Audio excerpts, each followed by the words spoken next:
Hello guys, welcome to my channel. तो फिर से स्वागत है एक और नए व्लॉग में। तो आज की वीडियो मैं इस पे बनाने वाला हूँ क्योंकि एक कमेंट आ रहा था भाई का बहुत दिनों से, और 2-3 आ गए थे फिलहाल। वो बोल रहा था कि भाई मैं न्यू गाड़ी लेना चाहता हूँ, और वो भी बोलेरो गाड़ी में, बोलेरो मतलब इसमें। तो मैं उसको बता देता हूँ कि लेनी चाहिए नहीं लेनी चाहिए नहीं लेनी चाहिए। उसके बारे में बताऊँगा आपको कि आपको क्या फ़ायदा है इसको लेने के बाद और क्या नुकसान है। फ़िलहाल मेरे को 7 महीने हो गए इसको एक्सपीरियंस लेते हुए। इसका जो भी मैंने चलाया है, इसके बारे में जानकारी ली है, वो ऐसा सारी डिटेल मैं आपको आज इस वीडियो में दूंगा। और मैंने काफ़ी वीडियो में बोला भी था कि भाई एक वीडियो मैं ऐसी बनाऊंगा कि इस गाड़ी के ऊपर कि ये गाड़ी वैल्यू फॉर मनी तो है, इसमें कोई डाउट नहीं है। नो डाउट भाई, वैल्यू फॉर मनी गाड़ी तो है। इस एक्सयू में वैल्यू फॉर मनी वाली गाड़ी कोई भी नहीं है जो ये देती है वैल्यू फॉर मनी के हिसाब से। बाकी मैं आपको बता रहा था कि ये गाड़ी किस पर्पज़ से है और क्यों लेनी चाहिए और किस फ़ायदे के लिए, वो आपको सारी डिटेल दूंगा। और क्या क्या नुकसान है वो भी आपको बताऊंगा, और क्या क्या नुकसान आपको झेलना पड़ेगा। तो फिलहाल शुरुआत करते हैं भाई अपनी एक मेन टॉपिक से। दूसरा मतलब अच्छी अच्छी बातें बता देता हूँ कि क्या क्या है इसकी अच्छी अच्छी बातें। भाई सबसे पहले तो इसका लुक एक नंबर आ रहा है भाई, कोई दिक्कत नहीं है। और बोलेरो गाड़ी है भाई, और वैल्यू फॉर मनी है। इस हिसाब की एक्सयू सेगमेंट में कोई गाड़ी नहीं है भाई। 12-13 लाख की में एक्सयू कोई गाड़ी आती नहीं है जो ये देती है, जो कंफर्ट देती है। हालांकि कंफर्ट भी अच्छा है, और कंफर्ट उसमें अच्छा है क्योंकि अपन अलॉय भी ये रखते हैं ना, स्टॉक वाले अलॉय रखते हैं तो ही ये कंफर्ट देगी। और जैसे अपग्रेड करवा लेते हैं 19-20 इंच या 22 इंच, वो फिर ये कंफर्ट नहीं देगी। इसका मैं जितना ज़्यादा सबूत दिखा देता हूँ बोरा। तो भाई ये दूसरी गाड़ी है अपनी, जिसमें 18 इंची थार के अलॉय लगे पड़े। इसमें कंफर्ट बिल्कुल नहीं है। इसके ओनर को मैं बुलाऊंगा, उसको मैंने भी एक्सपीरियंस लिया था उस गाड़ी का, बहुत चलाई है मैंने वो। लेकिन इसको और उसको चलाने में बहुत ज़्यादा फ़र्क है भाई, दिन रात का अंतर है इन दोनों गाड़ियों में। है दोनों ही BS6 और वो 21 मॉडल है, ये अपना 2024 मॉडल है। तो इसकी अच्छी अच्छी बातें ये है कि भाई 12-13 लाख के बजट में एक्सयूवी ये काफ़ी ज़्यादा अच्छी है, और इससे सस्ती और महंगी कोई गाड़ी नहीं है, और इससे अच्छी भी कोई गाड़ी नहीं है। बस इसकी थोड़ी बहुत है डिसएडवांस जो बातें हैं जो मेरे को अच्छी नहीं लगी। बाकी गाड़ी में कोई कमी नहीं है। और आज की डेट में ये गाड़ी ले जो भी भाई मेरा भाई ले रहा है ये गाड़ी, तो मैं उसको ये बता देता हूँ कि भाई अपने पर्सनल काम के लिए और एक अपने फैमिली पर्पज़ के लिए ले सकते हो। लेकिन आपको इसमें जो परेशानी आएगी वो आपको मैं बाद में बताऊंगा। फिलहाल इसके देखो साइड लुक देखो, और मैंने जो मॉडिफिकेशन की है वो दिखाता हूँ मैं। भाई मैंने ये एम्बियन लाइट लगाई है इसमें, अपने को टेस्ट में अंडरग्राउंड लाइट है वो आपको देख लीजिए वीडियो में। और अपने side grill light yellow colour की चलती है जो फॉग लाइट में कनेक्शन है। और भाई इसमें 150 वोट की LED डली पड़ी दोनों में, हेडलाइट में। और इसका जो वो है फोकस भाई बहुत अच्छा है, अपने हेलोजन बल्ब से तो काफ़ी अच्छा है। और प्रोजेक्टर बल्ब मतलब उसके मुकाबले काफ़ी ज़्यादा दे देती है, लेकिन भाई फॉग में काम नहीं देती है लाइट।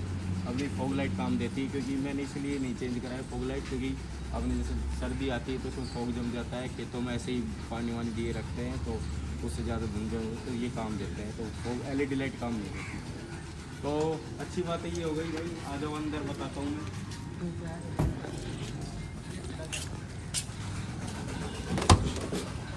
तो सबसे पहले भाई आप इसका डैशबोर्ड देखो भाई, प्री सादा सा इसका डैशबोर्ड है। और अपने AC वेंट भाई, ये अपने सादा AC वेंट है, मतलब है इसमें कंपनी ने चेंज किया है। पहले वो रोल आता था मतलब हवा बंद और ऑन करने का, वो बंद कर दिया। अब इसमें दे दिया, ये देखो बंद हो गई, दोनों बंद होगा। आप इसमें चलाना चाहते हो उसमें चलाना चाहते हो, इनको बंद कर दो, इनको ऑन कर दो, या फिर इनको बंद कर दो। तो ये इसका मैट फिनिश में ये अपना ये दे दिया गया है, जो अपनी ग्राफिक है इन डैशबोर्ड की, ये मैट फिनिश में। और जो उस गाड़ी में है भाई शाइनिंग पियानो मतलब उसमें थे, उसमें ये डिटेलिंग बहुत बारीकाई से दिखाई दे रही है। ये क्या है ना, इसमें मैट है तो अजीब सी लग रही है, थोड़ी रूखी रूखी सी ये कलर है। फिलहाल डैशबोर्ड इसका ऐसा ही आता है नॉर्मल, जो बोलेरो अपनी बेस मॉडल से ही ऐसा डैशबोर्ड इसका चालू हो जाता है। हालांकि उसमें मैंने देखा नहीं है बेस मॉडल, टॉप मॉडल अपने पास है, ये ऑप्शनल है भाई। B6 top model optional 2024 model है। जिसमें आपको ये छोटी सी LED दे देते हैं, इसमें सारी डिटेल वगैरह एवरेज वगैरह सब दे देते हैं आपको। और अपना कुछ ये मीटर है। हालांकि अब जो आ रही है भाई 2024 में अगस्त से पहले जून जुलाई में एक मॉडल मतलब इसका मीटर चेंज कर दिया गया है। ये अपनी जनवरी का मॉडल है 2024 का, और जनवरी के बाद जून जुलाई में वो मॉडल आया था। इसमें जो मीटर है वो चेंज कर दिया है, और इसकी लाइटिंग अपनी रेड जलती है। चाबी है नहीं भाई, ये रेड जलती है और उसमें ऑरेंज कलर की जलती है। हाँ मतलब पूरा चेंज है भाई, मीटर उसका चेंज किया है बस, और कुछ चेंज नहीं किया। डैशबोर्ड आपको सेम टू सेम मिलेगा। AC वेंट आपको सेम कनेक्शन, ये आपको सेम, ये म्यूजिक सिस्टम ये भी बड़ी ऐसा कैसे ही मिलेगा। और आपकी पावर विंडो ये कनेक्शन आपको यहीं मिल जाएंगे। और कुछ चेंज नहीं हुआ। जून जुलाई जो आया था मॉडल वो उसमें मीटर चेंज हुआ है। और इसकी जो मैं डिसएडवांटेज मतलब जो बुराई है वो मैं बता देता हूँ क्या है भाई। एक तो ये DF वगैरह है, जो अपन 20-30 की स्पीड पे और 40 की स्पीड पे अपन 5 गियर में ले जाते हैं, 5वें गियर में रखते हैं, तो ये DF बंद कर देती है और उसमें रीजनरेशन का ऑप्शन आ जाता है। और वो इतना इरिटेट करता है आवाज़ कि आप परेशान हो जाओगे कि आप गाड़ी से निकल के भाग जाओ भाई, इतना परेशान हो जाओगे। फैमिली के लिए जैसे साथ जा रहे हो और आप बिल्कुल स्लो चल रहे हो तो ये गाड़ी भाई बहुत परेशान कर देगी। रीजनरेशन DF बंद कर देगी। मतलब वो जो DF डलता है ना अपना, वो रीजनरेशन ऑप्शन दिखा देगा और ये फिर सेंसर बोलेगा चूं चूं चूं चूं। और जब तक आप इसको हाई स्पीड पे 80 पे नहीं ले जाओगे जब तक ये बंद नहीं होगा। 80 के ऊपर कूदते ही 2-30 किलोमीटर आप तय कर लोगे, जब ये रीजनरेशन आपका ऑन हो जाएगा और आपकी ये आवाज़ बंद हो जाएगी। तो ये मैंने इसका एक्सपीरियंस लिया और ये मैंने कंपनी में पूछा, 3-4 बार इसको कंपनी में ले गए भाई रीजनरेशन। उन्होंने बस एक ही जवाब दिया, भाई आप 50 की स्पीड चलाओगे तो ये गाड़ी आपको ऐसा ही परेशान करेगी। आप 50 से ऊपर ले जाओगे तो कोई दिक्कत नहीं है। अब 50 से ऊपर ले जाने की बात भाई मैं बता देता हूँ, ये एवरेज कुछ नहीं दे रही। अपनी थार स्कॉर्पियो मैंने देखो एक्सपीरियंस लिया नहीं, लेकिन फिलहाल ओनर बोलते हैं कि भाई इतने की दे देती है, इतने की दे देती है। ये भाई 10-11 की देती है, 10-11 की। आप यकीन नहीं करोगे 10-11 की एवरेज देती है। आप 80-85 के करीब चलाओगे तब भी, और आप 100 से ऊपर कूदोगे तो फिर कहना ही क्या, फिर ये नहीं देगी 10 से भी ज़्यादा। क्योंकि इसका एक्सपीरियंस मैं लेकर आया था सीकर, और अपन घर से गए थे तो 180 किलोमीटर पड़ा था। और वो वीडियो मैंने बनाई थी, काफ़ी लोगों ने देखी भी थी और काफ़ी लोग कमेंट भी कर रहे थे, और मैंने आपको सबूत भी दिखाया था। तो एवरेज में भाई ये अभी तक तो कोई मतलब खुश नहीं हूँ मैं इसके एवरेज की वजह से। ये तेल बहुत ज़्यादा पी रही है, मतलब बुलेट भी इससे कम पीती होगी, बहुत ज़्यादा तेल पी रही है। और 10-11 की एवरेज देती है। आप 80 पे चलाओगे तो 10-11 की देगी। आप 50 की स्पीड पे चलाओगे तो आपका रीजनरेशन ऑप्शन आएगा, और 50 की स्पीड पे आपको एक फ़ायदा हो जाएगा, आपकी एवरेज बढ़िया देगी। और जैसे अपन AC ऑन कर देते हैं तो भाई फ़र्क पड़ता है AC का। AC आप बंद करके चलाओगे तो ये बढ़ा देगी एवरेज, और आप 50 की स्पीड पे चलाओगे तो आपकी एवरेज ये देगी 20 के करीब, 50 की स्पीड पे देगी 20 के करीब। और AC चलाओगे तो भी हाल फिलहाल थोड़ा बहुत छोटा मोटा ऊपर नीचे हो जाता है, लेकिन आप AC बिल्कुल ही बंद कर दोगे तो भाई ये 24 की रेंज में पहुंच जाती है इसकी एवरेज, मतलब फिर बढ़िया देती है। अब ये बता दो कि ये 50 के लायक है ये नहीं है गाड़ी। 50 की स्पीड पे चलाओगे तो मैं यही बता रहा हूँ तभी ये एवरेज देगी, तभी आप खुश होगे। और आप 50 से ऊपर चलाओगे तो आप दुखी होगे, एवरेज ये बिल्कुल नहीं देगी। आप तेल ते तेल डलाते रहो। और दूसरा भाई इसका कारण है जो अपना ये डिस्टेंस दिखाती है भाई, इस पर बिल्कुल विश्वास मत करो। जो अपनी ये बत्ती रहती है ना तेल की, इस पर विश्वास करो। आपका डिस्टेंस दिखा रही है 100 किलोमीटर और बत्ती आपकी एक डंडी, तो आप कंफ्यूज हो रहे हो कि भाई डीजल तो एक डंडी है, अब इसमें 5-6 लीटर है, 100 किलोमीटर कैसे तय करेगी। तो आपका डिस्टेंस है ना, अब जैसे AC में इसको चला के रख दो और ऑन कर दो और खड़ी कर दो, आपका डिस्टेंस 5 मिनट में, 10 मिनट में, या आधे घंटे में ये गाड़ी डिस्टेंस 50 पे ले आएगी, 100 से 50 पे ले आएगी। इतना तेल खा जाएगी खड़ी खड़ी में, चलती हुई इतना तेल नहीं खाएगी, खड़ी खड़ी में तेल खा जाएगी। तो इसका कुछ ये है कारण जो आप जानना चाह रहे हो भाई ले कि नहीं ले, एवरेज को मालूम बिल्कुल नहीं है। और जैसे ये डिस्टेंस भाई 0 रहता है और उसमें बत्ती है तो आप विश्वास कर सकते हो आपकी गाड़ी 50 किलोमीटर 100 किलोमीटर चलेगी। जब तक ये बत्ती नहीं जाएगी आप डीजल बदलाओ और आपका डिस्टेंस 0 दिखा देता है तो इस पर बिल्कुल विश्वास मत करो। ये 50 भी दिखाए 100 भी दिखा सकती है, लेकिन अपनी डीजल है वो अपनी एक डंडी है, तो आप करीब मान के चलो इसका अंदाजा 9-8 लीटर इसमें एक डंडी में रहता है, 8-9 लीटर एक डंडी में आ जाती है इसी बत्ती। और अपनी डिस्टेंस ये जब तक इसमें 20 लीटर तेल नहीं डल जाता ना, जब तक ये डिस्टेंस नहीं दिखाएगा। डिस्टेंस 20 लीटर तेल डलने के बाद डिस्टेंस दिखाएगा इसका 180 के करीब इसका डिस्टेंस दिखाएगा। और फिर आप चलाओगे, जैसे आप 50-60 किलोमीटर तय कर लिए तो ये डिस्टेंस एकदम से ही आपका 100 पे आ जाएगा। तो भाई इस पे तो बिल्कुल विश्वास करो मत। अब ये 100 पे आ गया और उसमें आपकी 3 डंडी आ रही है, तो आप ये मानो कि हाँ मेरी गाड़ी में भाई 20 लीटर है, ये तो अपनी भाड़ में जाए, इस पे विश्वास बिल्कुल मत। ये एक्सपीरियंस भाई दोनों गाड़ी में है हमें, उसमें भी ऐसा ही है। हम 500, 1000, 2000, 3000 फुल टैंकी करा लेंगे।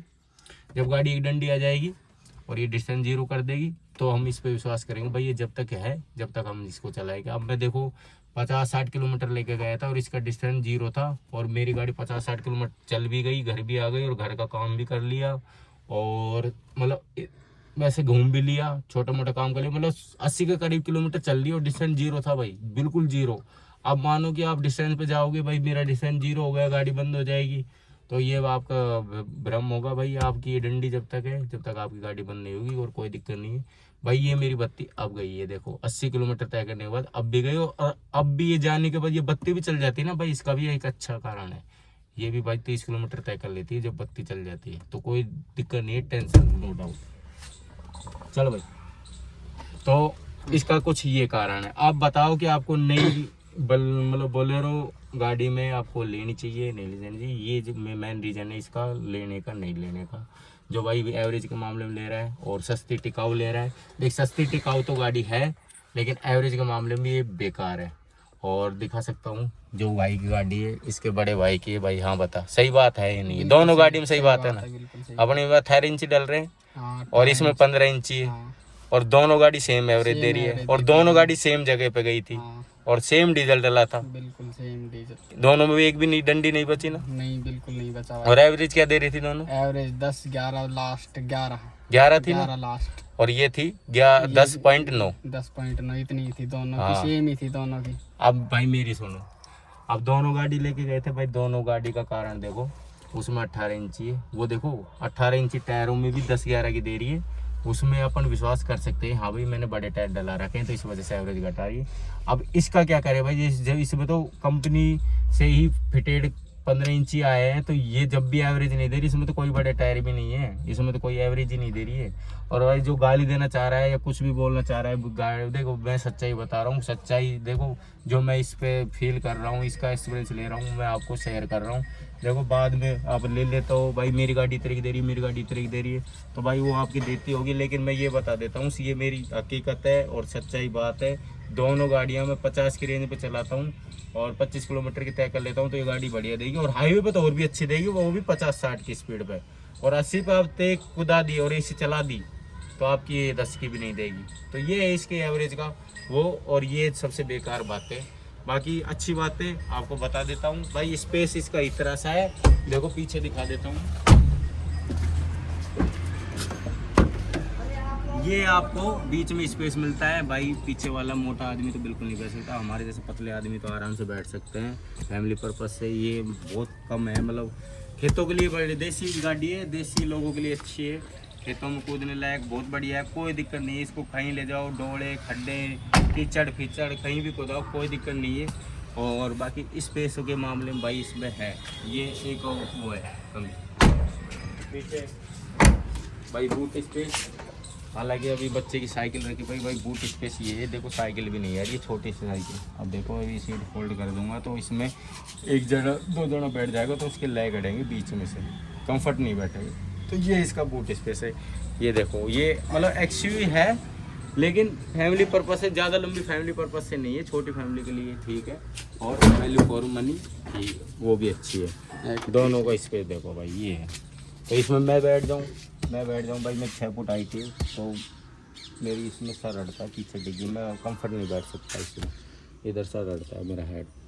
और जैसे ये भाई है, ये बैठ जाएगा और एक भाई बैठ जाएगा, तो इसके लेग अड़ेंगे यहाँ। ये देखो कितना से स्पेस है।